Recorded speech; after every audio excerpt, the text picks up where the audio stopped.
盆栽からしたらもったいない松盆栽生産日本一の高松の盆栽園北谷養泉4代目北谷隆一です。今回のテーマはもう猛暑がねひどすぎて、日本の夏がちょっともう暑すぎてそれにね、そう言い訳なんですけど、そのせいで、枯らしちゃいました、調子を悪くさせちゃいましたというそうですね、これは何だろう、言い訳、反省はいろいろ弁明というか、そういう動画になるかなと思います。その前で少しだけお時間ください。今無料のメールマガジンやっております。定期的にね盆栽枯らさない技術的な、管理こういうしたらいいですよとか、そういうのが文章で、メールで、専用の動画もあったりして届きますんで、概要欄からメールアドレスで登録するだけでね無料で届くんで、よかったらそちらも見てみてください。では本題に戻ります。ですね、もう日本の真夏がねもうとんでもない暑さが最近ね、もうここ 6,7 年ぐらいでしょうかね、特になんかきつい感じがしますね。で特に僕の住んでる香川県高松市はこれまた雨がすごい少ない地域で、もう今8月の初旬ぐらいなんですけども、2024年はねうちのこの園に関して言うと7月20日に雨が降ってから今日が8月7日なんですけど、そこまで全然降ってません。ずっとカンカン照りです。でしかも、15日先の予報も、天気予報最近ね優秀なんで見れるんですけども、そこもずっと晴れマークでもう35度以上みたいな。だから7月20日からなんで、もう軽く1ヶ月ぐらいはもうずっと晴れ、しかもただの晴れじゃなくてもうすごい日差しと暑さの下の晴れというね、そんな感じが続いてたらこうなりましたという、僕の管理能力じゃなくしに天気のせいにしそうな言い方なんですけども、はい、こちらずらっとねなんかもう赤色っぽい、もう明らかに調子悪そうな感じありますけど、まずこちらのね赤松なんですけども、はい、ちょっと寄せてみましょうかね。こんな感じ。はい、も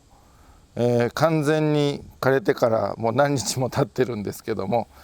これの枯れた原因はざっくり言うと猛暑のせいと言いたい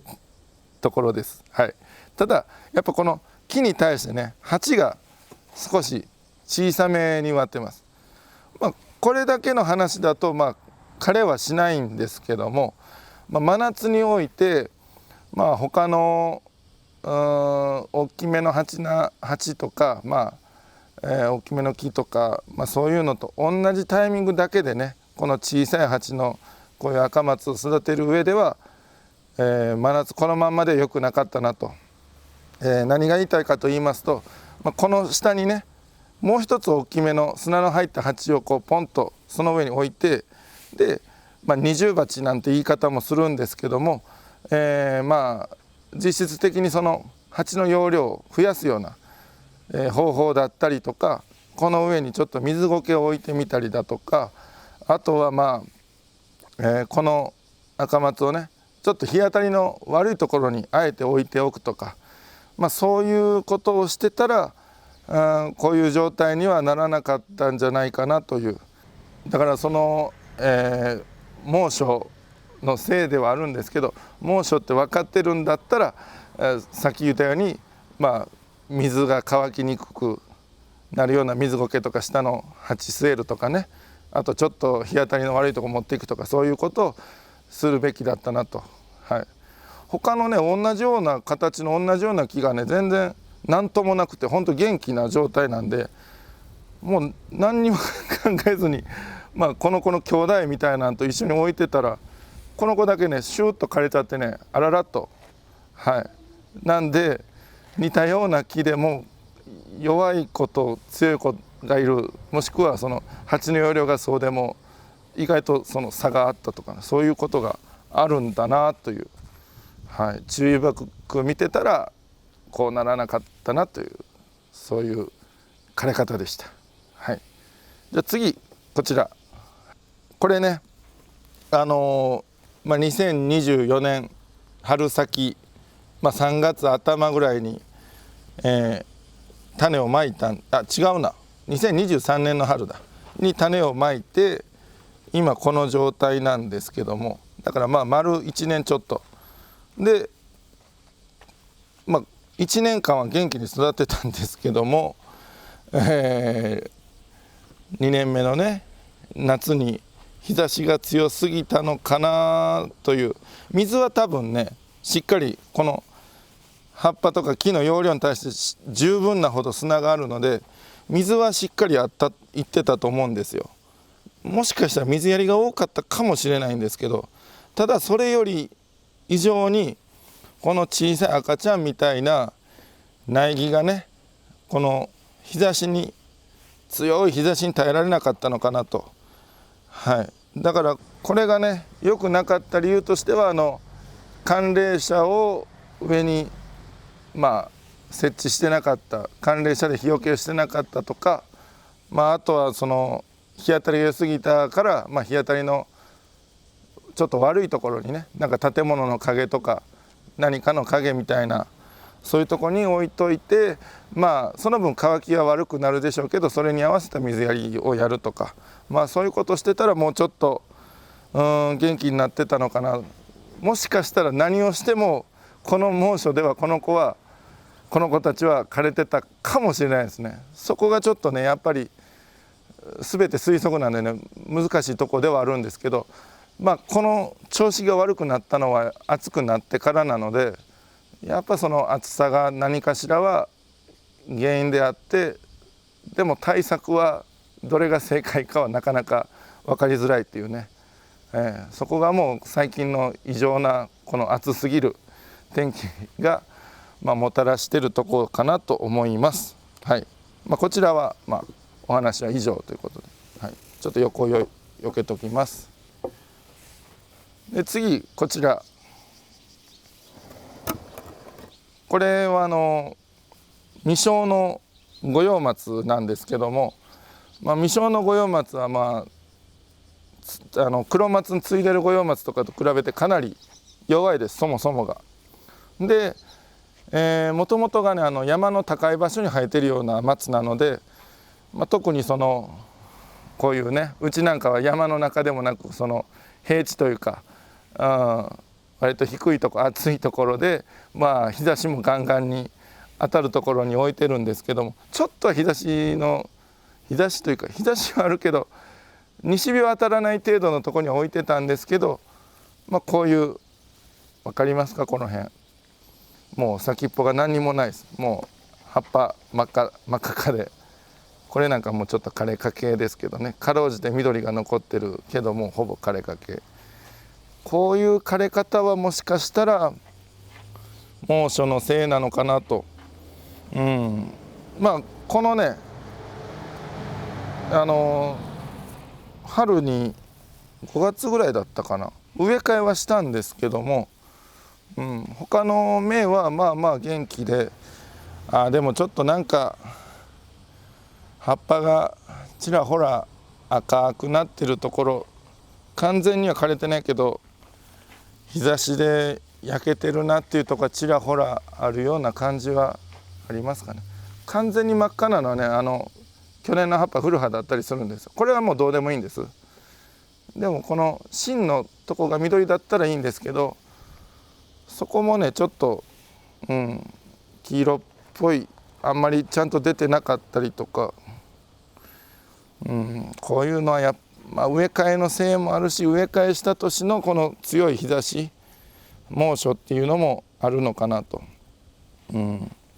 でこの五葉松に関しては本当ね今日撮影してるのは8月7日なんですけども、ちょっと前ぐらいからX ですね、旧ツイッターの方僕もやってるんですが、いろいろ見てますと五葉松がすごく枯れてる、調子が悪い、なんか変だみたいな、そういう方の投稿すごく多くたまたま見受けられるところがあって、やっぱ難しいんだなという。で結構ね皆さん調子悪くなるかならんかぐらいの時からいろいろね作業されてる場合もあるのかな、何かするみたいなね、でも基本はもうなんだろうな、あんまり日差しの強くないところで水管理をちゃんとする、乾いたらやるというのを守るというぐらいしかなくて、せいぜいねこう鉢をちょっと何か物をここに入れて傾けて水はけを良くして、とかそういう方法ぐらいしかなかなかないんですが、こういうところで焦って植え替えとかしたりとか、肥料を置いたりとか、あえて剪定するとかね、その葉っぱが多すぎて耐えられないんじゃないかとか言って剪定するみたいなのもやめた方がいいと思います。もう何もしない、もうとにかくその置き場の注意だけの方がいいかなと思います。結構何か起きたら皆さんね、何かしなくちゃっていう人がね、皆さんが皆さんじゃないですけど結構おられる感じがしてね、そういうのは危ないですね。で、僕の経験上五葉松真夏に手入れすると